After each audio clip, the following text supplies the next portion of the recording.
Olá, então vamos ver microbiologia e essa é uma aula de introdução. O que é importante? Qual o objetivo? Os objetivos são conhecermos as áreas da microbiologia e a sua posição e entendermos também a importância da própria microbiologia nessa primeira parte da disciplina, estudando os seus princípios e conceitos. Bom, nesse slide temos um resumo na vida na Terra. Então, a origem supõe-se que é há 4,6 bilhões de anos, começando a origem da vida celular mais ou menos uns 4 bilhões de anos. Já começou a vida com bactérias fototróficas anoxigênicas. Então, a Terra ela era anóxica. E começaram já com 3 bilhões de anos, mais ou menos, a surgir as cianobactérias. A Terra, então, começou a ser oxigenada bem lentamente. 2 bilhões de anos atrás, começaram a aparecer os eucariotos modernos. Continuando nessa linha na história, então, 1,5 bilhão de anos atrás, começaram a haver uma diversidade de algas, começando a aparecer mais presença de oxigênio.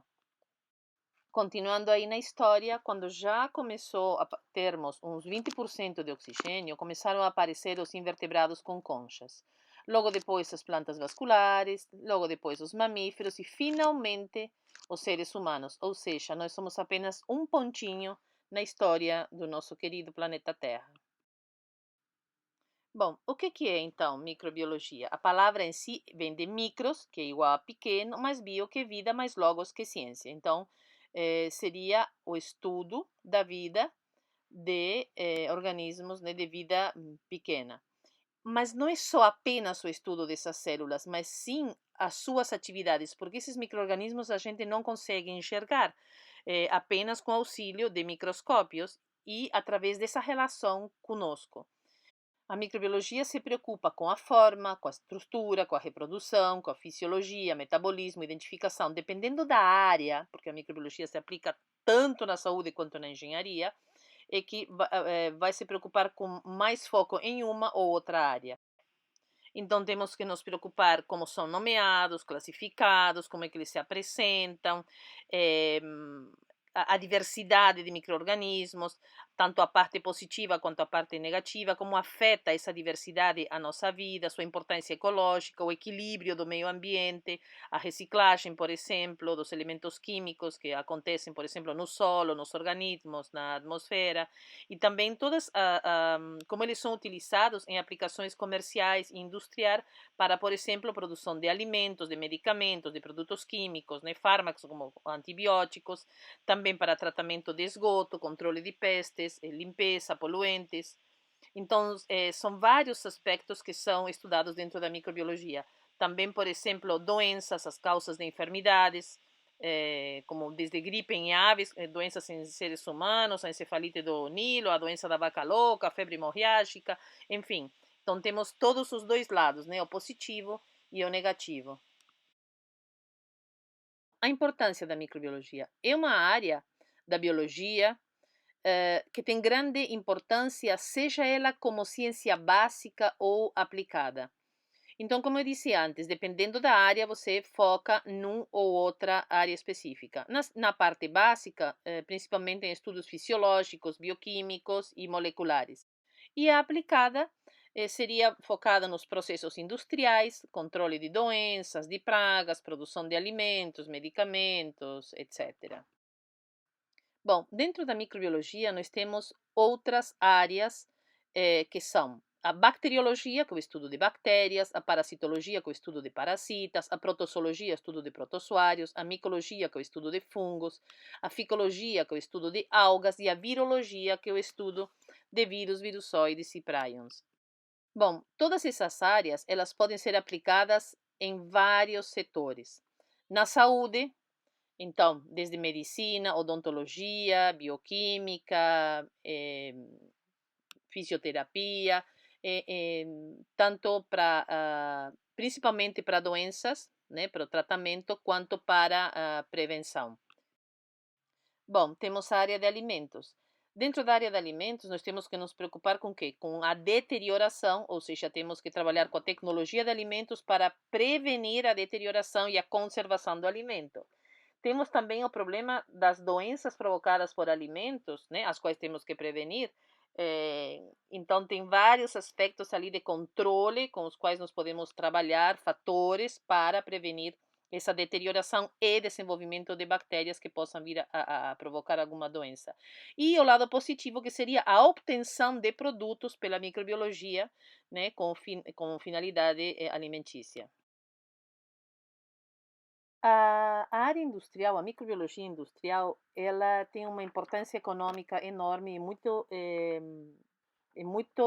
tem muito peso na área das engenharias, porque ela utiliza todo o aspecto benéfico da microbiologia, né, principalmente as fermentações em várias áreas, com vários tipos de produções de alimentos, medicamentos, é, e principalmente hoje em dia com a ideia do aproveitamento de resíduos. Então, qualquer resíduo agroindustrial ele pode ser transformado em qualquer coisa.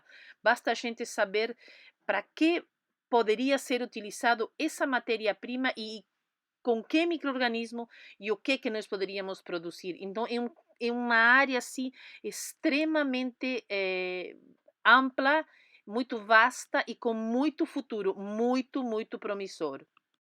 Quando eu digo muito promissor, principalmente para a área da engenharia. Porque pensem, a quantidade de enzimas que são utilizadas desde um simples sabão em pó a, a aplicação de enzimas para outros processos industriais, tanto na área têxtil, na área de alimentos, bebidas, temos a produção de ácido cítrico, ácido acético, antibióticos, produção de aminoácidos, de vitaminas, vários produtos farmacêuticos, perfumaria, produtos alimentícios como iogurte, queijo, shoyu.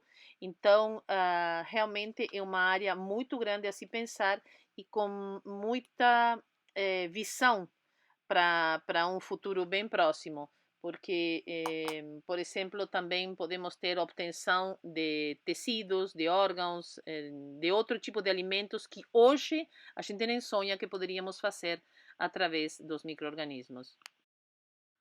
A exobiologia, então, é a biologia exo-externo. Então, externo aonde? Ao planeta. Então, a gente nunca pensa que quando uma nave vai, né, um satélite, qualquer coisa sai do planeta, na volta. E se trouxer algum microorganismo? Então, existe uma área da microbiologia que vai ser aplicada ao espaço. Então, águas potáveis e esgotos também é uma outra área muito importante, tanto para o engenheiro químico quanto para o engenheiro sanitarista. Então, tratamento de esgoto e tratamento de água potável. Isso nem se discute a necessidade para a vida em todos os sentidos. Diferente da microbiologia aquática relacionada a mar, rios e lagos, que é mais uma área da ecologia, da biologia, onde temos que ter um outro equilíbrio, um controle de contaminação e todo o equilíbrio nas águas. Então, temos duas diferentes focos aqui em relação a águas, tanto as potáveis e esgotos e a aquática, que é uma outra relação.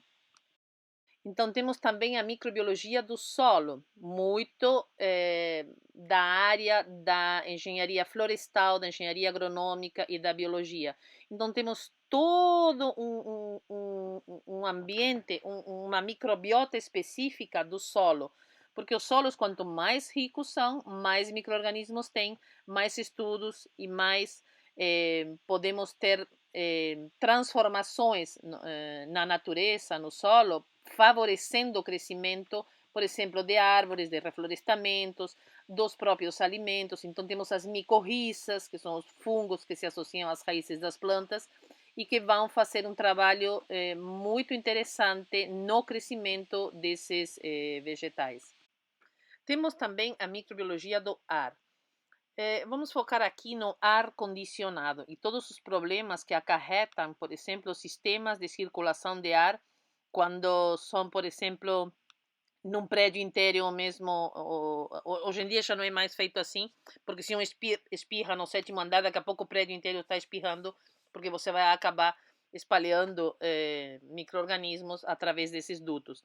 Então, todo esse controle, manutenção dos ares condicionados, então acabou gerando uma área dentro da microbiologia de grande importância para a engenharia. Diferente da ambiental, que então faz uma relação entre o ar, solo e a microbiologia das águas. Então, é mais voltada para ecologistas, biólogos, dentro dessa área. Temos a microbiologia dos insetos. Então, a transmissão de doenças através de insetos. Hoje em dia, temos muitas doenças já conhecidas e outras desconhecidas, e a transmissão tanto de bactérias, vírus e parasitas, por picada de pulga, por exemplo, de mosquito, de aranha, de carrapatos. Então, tem uma área específica para esse estudo da microbiologia. Temos a área de transformações geoquímicas. Isso é uma área interessante para a engenharia química, por exemplo, a parte de petróleo e todas as transformações que ocorrem no nosso planeta. E, finalmente, biotecnologia, que está dentro da área da microbiologia industrial, onde vai trabalhar especificamente ou com organismos modificados, ou com reaproveitamento de resíduos, com transformações específicas diferenciadas. Não é apenas o processo industrial como nós o conhecíamos até então. Então, são processos novos, com recombinações, com outros objetivos, com aproveitamento de resíduos específicos e micro-organismos criados especificamente para obter um determinado objetivo. Como, por exemplo, agentes de biodegradação, limpezas ambientais, etc. Então, vamos ver um pouquinho da microbiologia e a biologia e os princípios. Muitos estudos, eles foram demonstrados através da microbiologia pelas características dos micro-organismos, eh, porque na realidade muitas coisas no passado foram por acaso e também por mais facilidade. Muitas investigações fisiológicas, genéticas e bioquímicas acabaram acontecendo dentro da microbiologia. É, é muito mais fácil você, por exemplo, criar bactérias do que criar cavalos, se você vai fazer um estudo genético. Se eu vou estudar cavalos, primeiro que eu teria que ser milionária. Eu teria que ser cientista de cavalos, a minha filha, meus netos, para nós podermos ter um monte de gerações onde nós podermos estudar essa variabilidade, por exemplo. Agora, se eu tenho uma bactéria, uma Escherichia coli hoje, amanhã eu vou ter 18 bilhões de indivíduos. Então, eu vou poder estudar de um dia para o outro uma descendência de 18 bilhões. É muito mais rápido. Eu tenho isso dentro de um tubo que eu posso carregar no bolso. O espaço é muito pequeno e o custo é muito mais baixo. Então, muitos estudos de todas essas áreas foram determinados pela microbiologia, pela facilidade que você tem de obter esses resultados. A microbiologia também ela inclui vários aspectos, como por exemplo a distribuição natural. Então eu sei, por exemplo, que em determinado solo vai ter determinado microorganismo, em determinado alimento vai ter determinada microbiota. Eu sei que de um ovo eu vou ter, por exemplo, bactérias como Salmonella, Campylobacter, Listeria, mas isso não vai aparecer nos peixes. Né? Que vou ter outro tipo de microorganismo, como por exemplo, na área de alimentos, vou me preocupar o quê? Dentro de um pescado, os víbrio. Então, a distribuição natural, ela me permite ter uma suspeita do que eu vou ter em determinado lugar. Isso é extremamente importante para dentro dessas áreas. Também a relação que eu tenho entre os seres vivos, as reciprocidades entre os seres vivos. Então, por exemplo, os micro-organismos, tem determinados micro-organismos que no nosso intestino vão sintetizar vitaminas que o nosso corpo não sintetiza. Então, é um efeito benéfico. A microflora que eu tenho na minha pele, ela vai cobrir o meu corpo e vai me defender de um ataque de outros micro-organismos que poderiam vir a ser patogênicos. Mas também tem os efeitos prejudiciais. Assim como tem os benéficos, também tem os prejudiciais. Então, os prejudiciais podem ser para o homem, para os animais e para as plantas. E também é importante e inclui o estudo das alterações físicas e químicas que vão provocar no meio ambiente que elas se encontram. Então, meio ambiente solo, meio ambiente alimento, meio ambiente em geral, meio ambiente ar, meio ambiente dentro do nosso intestino, meio ambiente pele, meio ambiente em tudo quanto é lugar. Então, pode ser o meio ambiente em geral como um micro meio ambiente. Bom, em relação a aspectos benéficos e maléficos da microbiologia, Como maléficos, nós temos as doenças em geral e as doenças alimentares. Temos, por exemplo, deterioração de tecidos, de lã, o que causa grandes prejuízos e é uma grande área de trabalho. Temos a deterioração de madeira, o que traz grandes prejuízos, não na construção civil, em pontes, em pontilhões, enfim, em trapiches, barcos. São várias áreas que a madeira, não apenas pela água, mas pela água vai proporcionar, nós vamos ver isso depois, um nutriente essencial à vida que vai favorecer o apodrecimento de madeiras graças à corrosão microbiológica. A mesma coisa no concreto, tubulações grandes. A gente, dependendo aqui da região onde a gente mora, a gente vê os grandes prejuízos de tubulações que estouram por corrosão e normalmente está relacionada ao envolvimento microbiano. E principalmente também de metais em todas as áreas. E aspectos benéficos, então, temos a produção de alimentos, que a gente já falou, de medicamentos, antibióticos, enzimas, aromas, vitaminas, ácidos, pigmentos, enfim, várias áreas são benéficas. Em relação à posição dos micro-organismos no mundo vivo, então, por eles serem similares a animais, a vegetais e a ambos, foi necessária a criação de novos reinos. Antes de 1866 existiam dois reinos, o plantae e a animalia.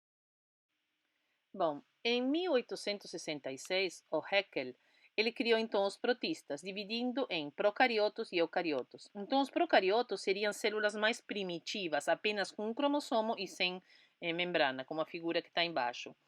E o eucarioto, isso à esquerda. E à direita temos o eucarioto, que vai ser de acordo com o tipo de estrutura celular. Já é uma célula mais avançada, tem características comuns às células vegetais e às células animais, tem diversos cromossomos, tem um núcleo limitado. Então, temos ali o desenhozinho embaixo à direita, mostrando uma célula eucariota e como é bem mais complexa que a procariota. Em 1969, o Whittaker, ele então criou esses 5 reinos, né? Então, fez a proposta de plantae, animalia, o fungi, os protistas e a monera, que seriam as bactérias. Vemos o esquema lateral, qual era a proposta? A base a monera, em cima os protistas, e aí de acordo com sua alimentação, se era fotossíntese, se era uma absorção ou se era uma ingestão.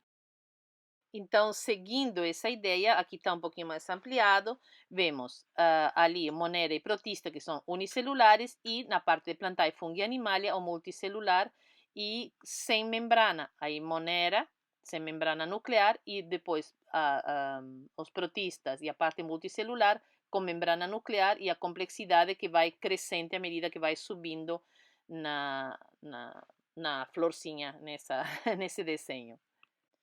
Já em 1979, o Woese e colaboradores propuseram um novo e revolucionário sistema de classificação baseado principalmente em aspectos evolutivos, ou seja, filogenéticos, por comparação de sequências de genes que são codificados pelo RNA de diferentes organismos.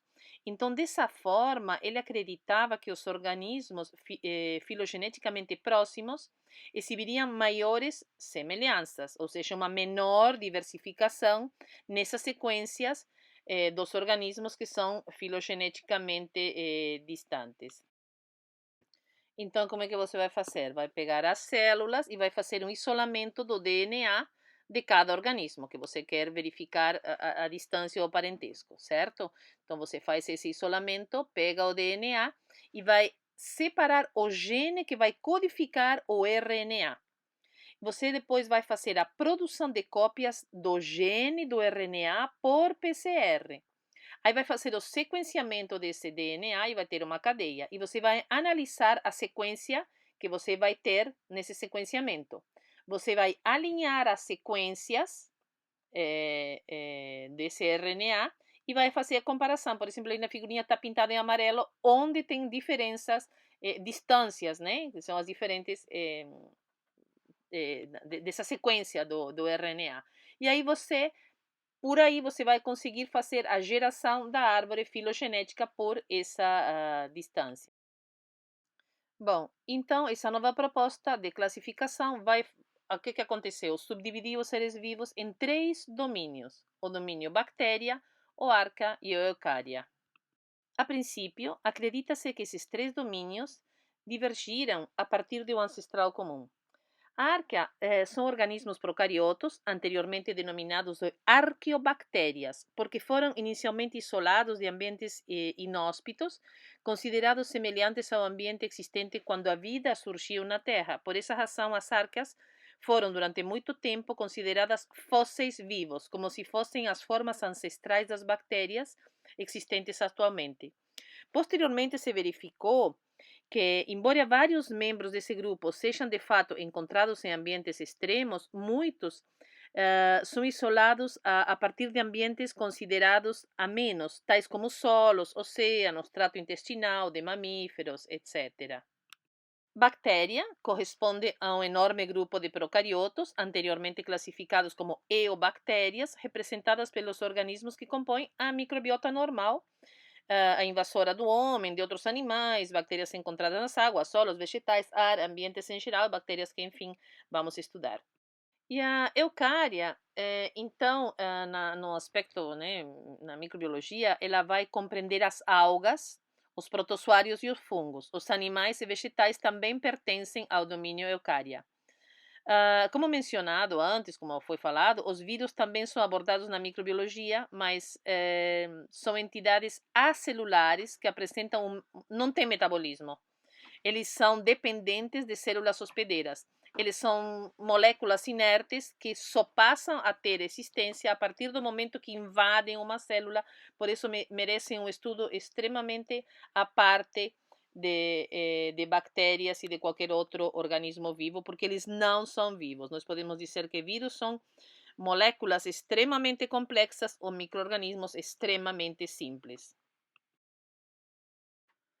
Bom, dentro do sistema formal de classificação, na categoria taxonômica, como é que como é que tudo isso se classifica? Como reino, que vai ter os filos ou divisão, que vai ter as classes, que vão ter as ordens, que vai ter a família, que vai ter o gênero, que vai ter a espécie.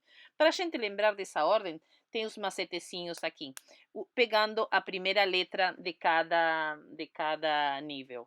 Então, por exemplo, raios fortes caíram ontem fazendo grandes estragos. Ou o rei filósofo classifica de ordinária a fama dos generais espartanos. Ou ainda, o rei Filipe caçou o faminto gordo elefante. Então, decorando uma dessas frases, fica fácil a gente saber essa ordem nesses níveis. Tem umas regrinhas para a gente ter os nomes científicos. É muito feio, né? Alguém formado não saber certinho escrever taxonomicamente o nome dos micro-organismos. Então, sempre que possível, em itálico ou sublinhado separado. Se for escrita à mão, então sublinha separadamente. E se for alguma letra de computador que não tenha a opção itálico, também vai fazer a sublinhado separado. Sendo o gênero sempre em maiúscula e a espécie sempre em minúscula. E a variedade não itálica. Então, por exemplo, ali temos Saccharomyces cerevisiae. Saccharomyces, gênero maiúscula, cerevisiae, espécie minúscula. Ou Penicillium, gênero maiúscula, Chatinellum, minúscula. LEB 462 não vai em itálico, assim como a família também não vai em itálico, vai normal. A microscopia. A microscopia ela é uma ciência que estuda métodos e aplicações que usam um microscópio para a observação de objetos ou detalhes de objetos com dimensões inferiores ao limite da resolução do olho humano, que é abaixo de 0,1 milímetro. A microscopia óptica se refere ao uso de qualquer tipo de microscópio que vai utilizar luz visível para observar essas amostras. O microscópio óptico usa um sistema de lentes para direcionar o caminho que um feixe de luz percorre entre o objeto e o olho. O microscópio eletrônico ele utiliza um feixe de elétrons que é controlado por um sistema de campo magnético sem lentes ou feixe de luz. Temos aqui uma foto de um microscópio óptico, onde vamos ver algumas partes. Então, temos aí as oculares ou a lente ocular, que ele vai reampliar a imagem formada pela lente objetiva.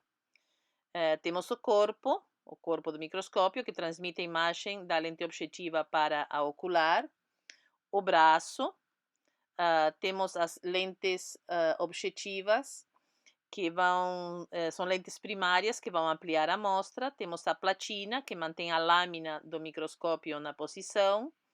A pinça para poder fixar a preparação. O condensador, que focaliza a luz através da amostra. Temos também o diafragma, que controla a quantidade de luz que entra no condensador, que está ali logo embaixo. O iluminador ou lâmpada, que é a própria fonte de luz. Temos também a base, que é o que vai assentar o próprio microscópio. Temos aqui do lado direito o parafuso macrométrico e o parafuso micrométrico. Para ajustar a lente, eu fiz uma ampliação ali do lado para poder enxergar melhor a fotografia, onde você vai fazer o foco maior e os detalhes, né? O micro foco, vamos chamar assim. Bom, temos o sistema de oculares e o sistema de objetivas. Então, como é que isso funciona? Então, temos a objetiva, que tem baixo poder, alto poder ou de imersão, a ampliação da objetiva com a ampliação da ocular e a ampliação total. Então, uma de baixo poder com a ampliação da objetiva de 10 vezes a ampliação ocular, nós vamos ter uma ampliação total de 100 vezes. Uma de alto poder, uma ampliação objetiva de 40 vezes a ampliação ocular, que sempre vai ser 10 nesse caso, nesse exemplo, vamos ter uma ampliação total de 400 vezes. E com uma lente de imersão, como objetiva de imersão, vamos ter uma ampliação da objetiva de 100 vezes. Vezes a ampliação ocular, nós temos uma ampliação total de 1000. Então, é o conjunto de lentes que permite a ampliação do objeto. Essa ampliação dada ao microscópio é igual ao produto da ampliação da objetiva pela ampliação da ocular. Em relação à objetiva de imersão, com aumento de 100 vezes, é uma lente frontal da objetiva que é mergulhada no óleo de imersão, um óleo mineral. E essa imersão ela tem por fim de aumentar o poder de resolução dessa objetiva. Temos aqui um exemplo da espirulina com microscópio óptico com ampliação de 100 vezes, 200 vezes e 400 vezes. Então fica bem fácil visualizar as diferentes objetivas e as suas ampliações, com os detalhes como você consegue observar. Bom, em relação à microscopia eletrônica, então, ao invés de luz, os microscópios eletrônicos, eles utilizam elétrons para fazer a estrutura visível por meio de lentes eletrostáticas e eletromagnéticas. Está entre os mais poderosos tipos de microscópios. Temos aí um de transmissão, que é para observação de cortes ultrafinos, e um exemplo de uma microfotografia eletrônica do interior de uma célula tumoral. Nessa outra, temos um microscópio eletrônico de varredura, que é para observação de superfícies. E aí temos uma microfotografia eletrônica de uma superfície de uma célula tumoral. Então, vemos as diferenças como é que nós vamos enxergar de acordo se é de transmissão ou se é de varredura. São apenas 2 exemplos, mas tem mais. Bom, aqui um exemplo da espirulina com microscopia eletrônica de varredura para vocês poderem visualizar as diferenças. Por exemplo, na figura A, com aumento de 700 vezes, na figura B de 1800 vezes, na figura C de 6.000 vezes e na figura D de 15.000 vezes. Então, são detalhes incríveis que nós podemos obter com uma microscopia eletrônica. Nesse slide, nós temos o tamanho relativo de organismos e moléculas, desde o olho desarmado, né, olho nu, o microscópio de luz e o microscópio eletrônico, apenas para podermos comparar. Então, temos aí a figura humana, né, em torno de 1,60 a 2 metros, o comprimento de nervos, que já está na faixa aí do metro, um ovo de galinha, todo mundo sabe o tamanho do ovo de galinha, tem ovo de sapo, mas não vi olho de sapo, né? Alguém pode me dizer, então pense em bolinhas de sagu. Mais ou menos seriam o tamanho de um ovo de sapo. Daí para baixo, nós começamos a enxergar no microscópio óptico, onde nós podemos ver as células eucarióticas, a maioria das células e, por exemplo, mitocôndrias. Aí, diminuindo, chega em micoplasmas, você visualiza melhor já em microscópio eletrônico, e daí para baixo só microscopia eletrônica, como vírus, ribossomos, proteínas, lipídios, moléculas, até os prions e os átomos. Então, essa figura, ela mostra bem essa relação dos organismos e qual seria o ideal para a visualização de cada organismo. Bom, essa era a introdução que eu tinha para vocês. Alguma bibliografia eu já vou passar no próximo slide. E, por favor, fique à vontade para poder anotar todas as questões para a gente poder discutir na aula presencial pelo Teams. Então, essa é a bibliografia que foi utilizada nessa aula. Eu não coloquei ano nem alguns detalhes da bibliografia, porque tem várias edições, então vocês podem pegar também qualquer um deles e sempre o mais atual vai ser o melhor. Obrigada e até a próxima aula.